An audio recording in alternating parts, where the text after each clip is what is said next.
You actually went and severed the one guy who has your backup water supply, sweetheart?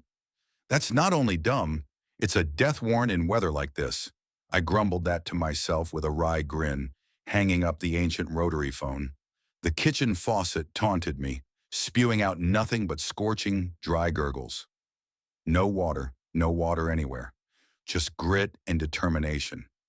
Outside, the Texas sun blistered the hills like it had a grudge. I'm Sam Carter, a weathered rancher who spent 40 years breaking this land in, and I didn't need any coffee to be wide awake today. The HOA next door, led by a tyrant named Lisa, had just severed my water line. She was going to learn that she'd ticked off the wrong bear. 2 weeks back, Lisa strutted onto my land, clipboard in hand, sunglasses way too big for her face, and worn indoors like she was starring in a low-budget movie. She stabbed a manicured finger toward the PVC pipes snaking under my fence, an irrigation system I'd built long before her beloved HOA was even an idea.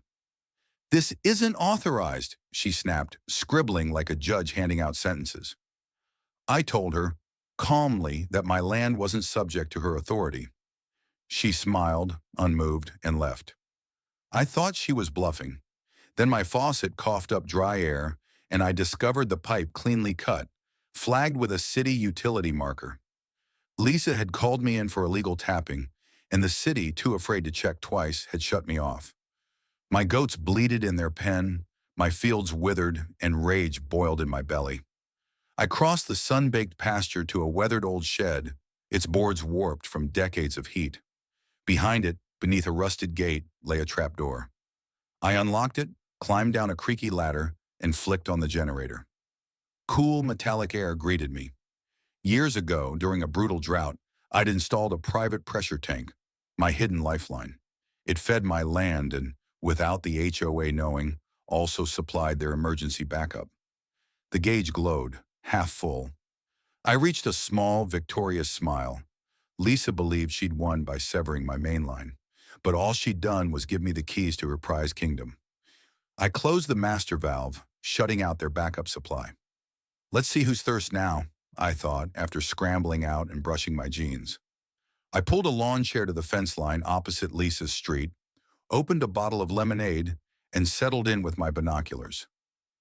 Lisa stood opposite, across the road in her immaculate yard, yelling into her phone as her sprinklers choked and died.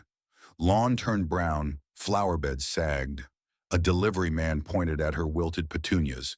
She slammed the door on him. I took a sip of my drink while my goat wandered around looking for a taste. That emergency system they trusted should have kicked in, but I'd made sure it wouldn't. Lisa's picture-perfect world was about to dry up. By the next morning, her cul-de-sac was boiling over. Neighbors gathered around limp hoses and hissing faucets.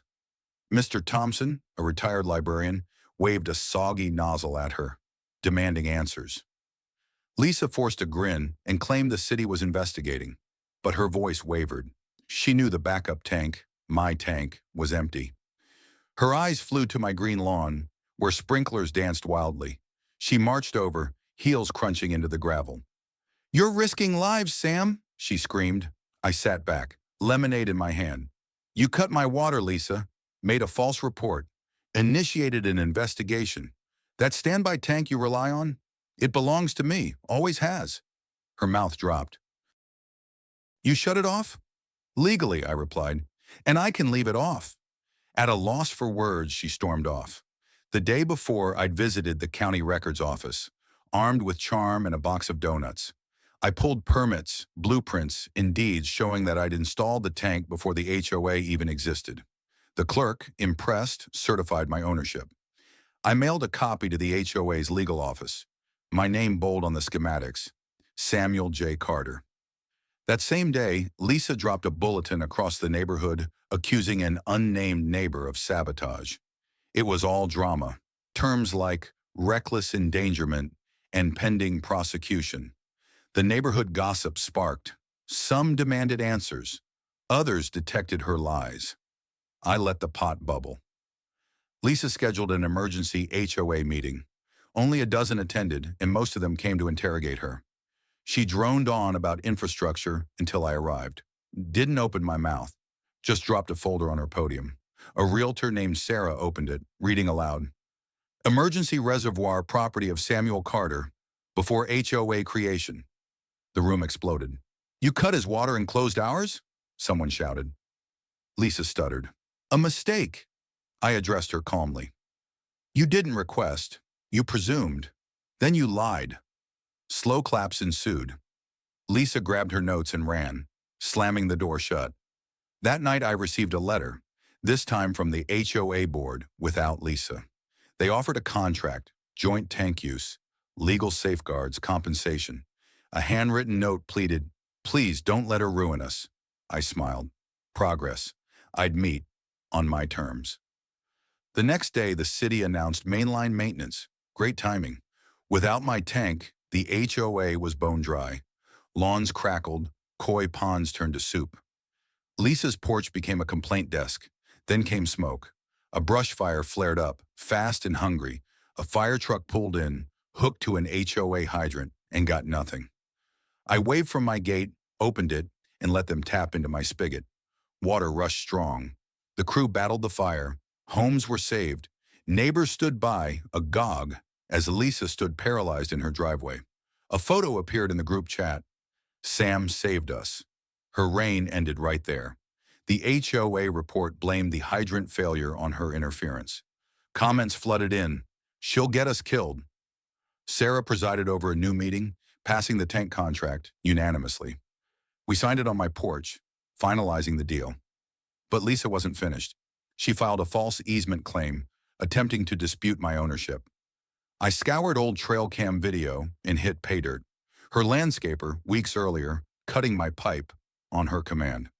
I forwarded the video to the sheriff and HOA.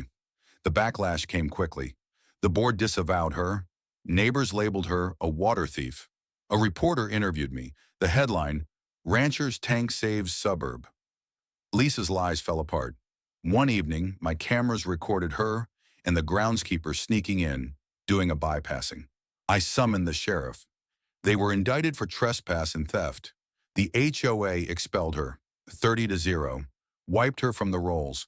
Neighbors provided locks and sensors, assisting me in reinforcing my system.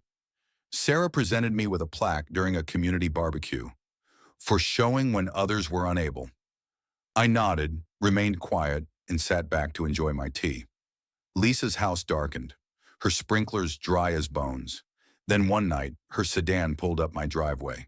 She emerged, gaunt, wan, envelope clutched in hand. I don't deserve forgiveness, she breathed, presenting it on a check for damages. I just want peace. I accepted it, not for the money, but to end the chapter. You staying? I asked. She shook her head. Too many eyes. She drove away, defeated. The HOA reformed. Lawns were lush. Neighbors waved once more. I posted a sign on my gate. Private water. Ask nicely. Peace came back, but I kept checking the valves every day. Lisa learned the hard way. Power ruins fast when you anger the man who controls the flow.